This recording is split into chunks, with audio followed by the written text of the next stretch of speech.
dédé àsìkò yìí o, ìròyìn àpapọ̀ ló ń kàn sí yín láti BGI TV, bàbá gbàgede ìmọ̀ TV. Olúwatóbilọ́ba Fásùgbà ló ń kàròyìn. Ṣáájú ẹ̀gbọ́n àkókò tó wà nínú ìròyìn ọ̀hún o. Ààrẹ Muhammadu Buhari gbàlejò ààrẹ orílẹ̀-èdè South Africa tá a mọ̀ sí Cyril Ramaphosa. Ààrẹ Muhammadu Buhari ó fi orílẹ̀-èdè Nàìjíríà sílẹ̀ lọ sí ìpàdé àpérò kan nílùú Dubai. Ọkọ̀ ojú omi kan dojúdé ní Kano léyìí tí ààrẹ Muhammadu Buhari sì fi ọ̀rọ̀ ìbánikẹ́dùn ránṣẹ́. Ìjọba ìpínlẹ̀ Èkó ti ṣàlàyé wípé àwọn ọmọ ológun ló nídìí pàtàkì tí wọ́n fi dá sí ìfẹ̀hónúhàn ẹ̀fòpin sí ọlọ́pàá SARS tá a mọ̀ sí EndSARS tó wáyé lọ́dún tó kọjá. Àjọ ajàfẹ́tọ̀ọ́ ọmọnìyàn kan ti sọ fún Sanwó-Olú pé ó lè pè fún ìrìn àjò alálàáfíà eléyìí tó jẹ́ láti fi wá àlàáfíà pẹ̀lú àwọn èèyàn míì láì ṣe pé ó kọ́kọ́ ṣeun tó tọ́. Malami ṣàlàyé wípé Nnamdi Kanu ni wọn kò tíì lè dáríjì nítorí pé kò tí ì parí gbogbo ètò rẹ̀ tán níwájú ilé ẹjọ́. Kí n tó mẹ́kúnrẹ́rẹ́ ìròyìn wá, ẹ má gbàgbé o pé lójú òpó YouTube yín ẹ lọ síbẹ̀ ẹ tẹ bàbá gbàgede ìmọ̀ TV. Lẹ́yìn náà ẹ subscribe, ẹ ti aago náà ní létí kí ẹ sì láìkí ẹ kẹfì ránṣẹ́ sọ́wọ́ àwọn míì náà kí wọ́n lè mọ̀ tẹ̀ ń jàǹfààní. Lọ́wọ́ kan náà lójú òpó Facebook yín ẹ tẹ gbàgede ìmọ̀ with Aláwìyé Adébáyọ̀. Lórí ti Instagram ẹ tẹ gbàgede ìmọ̀ _22. Ẹ̀rọ ìbánisọ̀rọ̀ ìsàlẹ̀ yẹn tó ń kọjá lójú amóhùnmáwòrán yín gan-an lẹ́ẹ̀fi kàn sí yàrá àpolongo ọjà wa. Ìròyìn ọ̀hún rèé lóníkùnkùn. Ààrẹ Muhammadu Buhari ti orílẹ̀-èdè Nàìjíríà gbàlejò ẹni tí í ṣe ààrẹ ilẹ̀ South Africa torúkọ ẹ̀ ń jẹ́ Cyril Ramaphosa nílé ààrẹ tí ń bẹ nílùú Àbújá. Ààrẹ orílẹ̀-èdè South Africa ló wá pẹ̀lú àwọn míì tọ́kọ̀ wọ́rí pẹ̀lú ẹ̀ tó jẹ́ àwọn tí wọ́n jọ ń ṣèjọba pọ̀, léyìí tó dá lórí àti túbọ̀ fikùn lukùn pẹ̀lú ìjọba orílẹ̀-èdè Nàìjíríà nínú àwọn ọ̀nà wọn tí wọ́n ń gbà ṣe nǹkan kí ọrọ̀ ajé ilẹ̀ Nàìjíríà lè túbọ̀ gbóúnjẹ fẹ́gbẹ́ kó tó rántí gbàwúbọ̀. Ramaphosa ó ní ó ṣàlàyé lórí bí èyí yóò ṣe túbọ̀ mú ìbáṣepọ̀ tó lọ́rìn wá láàrin orílẹ̀-èdè Nàìjíríà àti ilẹ̀ South Africa. Ààrẹ Muhammadu Buhari pẹ̀lú ló ṣàlàyé ipá takuntakun tí wọ́n nílò láti múlò pẹ̀lú àwọn ẹ̀ka lẹ́ka àti àwọn mínísítà lórílẹ̀-èdè méjèèjì léyìí tí wọ́n bẹ̀rẹ̀ sí jọmọ wọn ṣiṣẹ́ pọ̀ kí ọ̀nà ìpèsè iṣẹ́ kó bá tún lè ṣe gbọ́ngbọ́n sí nílẹ̀ méjèèjì. Ààrẹ ilẹ̀ South Africa ó ní ó padà dé wá sórílẹ̀-èdè Nàìjíríà láti ṣàbẹ̀wò sí ààrẹ Buhari lẹ́yìn ìgbà tó di pé àjọ tí ń gbìyànjú àti yí àrùn lágbòdà sí nọ́ńlẹ̀ yìí tá a mọ̀ sí NCDC tí wọ́n ti kéde pé ilẹ̀ Nàìjíríà náà ti ṣàkọọ́lẹ̀ ìṣẹ̀lẹ̀rú tuntun míì nínú àjàkálẹ̀ àrùn COVID-19 tá a mọ̀ sí Omicron, léyìí tó ń ṣàfihàn pé àwọn wọ̀nyẹn ló jẹ́ arìnrìn àjò tó wọlé wá láti ilẹ̀ South Africa tí wọ́n sì jẹ́ 3 ọ̀tọ̀ọ̀tọ̀. Ààrẹ Muhammadu Buhari ti tẹkọ̀ létí kúò lólùlẹ̀ yìí Àbújá lọ sí Dubai láti lè kópa nínú ìpàdé àpérò kan eléyìí tí wọ́n pè ní Expo 2020 nílẹ̀ United Arab Emirates. Ààrẹ Muhammadu Buhari ló gbégbésẹ̀ yìí léyìí tó fi ṣàlàyé pé wọ́n túbọ̀ lè fikùn lukùn pẹ̀lú àwọn orílẹ̀-èdè tọ́rọ̀ kàn nínú ìpàdé náà tí ó sì fi mú àyíká tó dúró re bá orílẹ̀-èdè Nàìjíríà nípa bí wọ́n ti máa ṣèpàdé ọ̀hún pẹ̀lú àwọn orílẹ̀-èdè tó ń lọ síbi ìgbaniye. Gẹ́gẹ́ bí àtẹ̀jáde tí wọ́n fi sóde látọwọ́ ẹni tí ṣe agbẹnusọ ààrẹ Muhammadu Buhari Fẹ́mi Adésínà, òun ló ṣàlàyé eléyìí lórí àǹfààní ńlá eléyìí tí ìpàdé ọ̀hún yóò ṣe fún ọrọ̀ ajé àti ìmúgbòòrò ọlọ́dún 6 tí yóò bá orílẹ̀-èdè Nàìjíríà ní ìbáṣepọ̀ pẹ̀lú àwọn orílẹ̀-èdè ilẹ̀ òkèèrè. Yàtọ̀ síyẹn, orílẹ̀-èdè Nàìjíríà ó ní wọn yóò gbàlejò ààrẹ Muhammadu Buhari tí yóò sì orílẹ̀-èdè tí wọ́n ti fẹ́ ṣèpàdé ọ̀hún yóò gbàlejò ààrẹ Muhammadu Buhari tí wọn yóò sì mú ètò ṣe nínú ọ̀nà àtọ̀ ìfikùnlukùn tó gáyàtà fún ìdàgbàsókè ilẹ̀ yìí. ààrẹ Muhammadu Buhari ti fọ̀rọ̀ bánikẹ́dùn ránṣẹ́ sí ìjọba ìbílẹ̀ Bagwai nípínlẹ̀ Kano níbi tí ọkọ̀ ojú omi tó ti dojúdé tí àwọn èèyàn tí kò dín níbi 20 tí wọ́n sì ti ṣàkọọ́lẹ̀ rẹ̀ pé wọ́n ti gbẹ́mìí mì.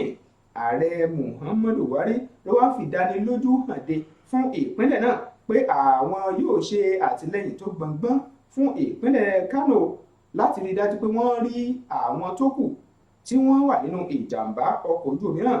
lára akitiyan láti ṣàwárí àwọn tí ń bẹ nínú ọkọ̀ ojú omi ọ̀hún ni wọ́n ti fàtẹ̀jáde kan sóde látọwọ́ ẹni tí í ṣe olùrànlọ́wọ́ pàtàkì sí ààrẹ lẹ́ka ìròyìn àti ìpolongo tá a mọ̀ sí Garba Shehu. ó ṣàlàyé pé àwọn tí wọ́n pàdánù ẹ̀mí wọn ni ààrẹ Muhammadu Buhari ló ń bá kẹ́dùn tó ń ti ìpínlẹ̀ náà. lọ́wọ́ kan náà àwọn akẹ́kọ̀ọ́ tó wà nínú ọkọ̀ ojú omi eléyìí tó dojúdé ọ̀hún ló jẹ́ àwọn akẹ́kọ̀ọ́ ọmọ kékeré ti ilé ẹ̀kọ́ ti Islamiyya tó fi mọ́ àwọn èrò ọkọ̀ míì eléyìí tí wọ́n ń gbé bọ̀ láti abúlé Badawu ní ìjọba ìbílẹ̀ Bagwai ní ìpínlẹ̀ Kano. wọ́n ṣàlàyé sí pé ara obìnrin kan àti ọmọ rẹ̀ ni wọ́n ti rí níbi ìṣẹ̀lẹ̀ náà tó fi mọ́ àwọn ọ̀gọ̀rọ̀ akẹ́kọ̀ọ́ ti Islamiyya eléyìí tí wọ́n tún ti ṣàwárí wọn. lọ́wọ́ kan náà àwa ọkọ̀ ojú omi náà àti àwọn 6 míì ni wọ́n ti kó òkú wọn lọ sí ilé ìgbókùsí báyìí. ìjọba ìpínlẹ̀ Èkó ti ṣàlàyé pé ó nídìí abájọ gan tí wọ́n fi fààyè gba ìdásí àwọn ọmọ ológun níbi ìfẹ̀hónúhàn ẹfòpin síkọ̀ ọlọ́pàá SARS tá a mọ̀ sí EndSARS tó wáyé kọjá ní 20 oṣù kẹwàá ọdún 2020. wọ́n ṣàlàyé pé èyí gan ni wọ́n ṣe láti lè túbọ̀ fi rí i dájú pé ohun gbogbo ó padà bọ́ sétò nípínlẹ̀ náà àti láti rí kí òfin àti ìlànà àtọ̀ kó túbọ̀ dúró re nípínlẹ̀ Èkó. Babájídé Sanwó-Olú àti ìṣèjọba rẹ̀ ló ti gbé èsì tí wọ́n jáde nínú àkọọ́lẹ̀ tí wọ́n mú látinú èsì ìtẹ́pẹpẹ tí ìgbìmọ̀ tí wọ́n gbé kalẹ̀ fún ọ̀rọ̀ EndSARS gbé kalẹ̀ fún wájú wọn léyìí tí wọ́n fi ń tako ara èsì náà wípé àwọn kan wà tó jẹ́ pé ó ní kọ́nùkọ́ nínú èsì náà. adájọ́ Doris Okunwobi ló léwájú ìgbìmọ̀ ọ̀hún eléyìí tí wọ́n ti kọ́kọ́ fi àmì hàn wípé lóòótọ́ ni àwọn tí wọ́n jẹ́ ọmọ ológun ni wọ́n dá wàràwàrà òjò kan sílẹ̀ sórí àwọn tí wọ́n ń ṣe ìfẹ̀hónúhàn alálàáfíà níjọ́sí àmọ́ tíjọba tó kọ̀ lórí eléyìí tí wọ́n sì ń ṣẹ́ wípé kò tó bẹ́ẹ̀.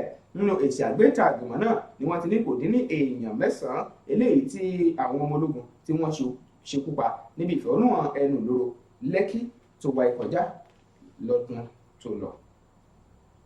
lọ́wọ́ kan náà ààrẹ àpapọ̀ fún ẹgbẹ́ ajàfẹ́tọ̀ ọmọnìyàn nílẹ̀ Nàìjíríà kan tá a mọ̀ sí CDHR Kẹ́hìndé Taiga òun ló ti bẹnu àtẹ́ lu gómìnà ìpínlẹ̀ Èkó Babájídé Sanwó-Olú fún bí ó ṣe ń pè fún ìrìn àjò alálàáfíà eléyìí tó fẹ́ kí àwọn kan kí wọ́n kọ̀wọ́ rìn pẹ̀lú òun láti rìn léyìí tí yóò máa ṣàfihàn pé ó ń wá àlàáfíà ní ìpínlẹ̀ Èkó.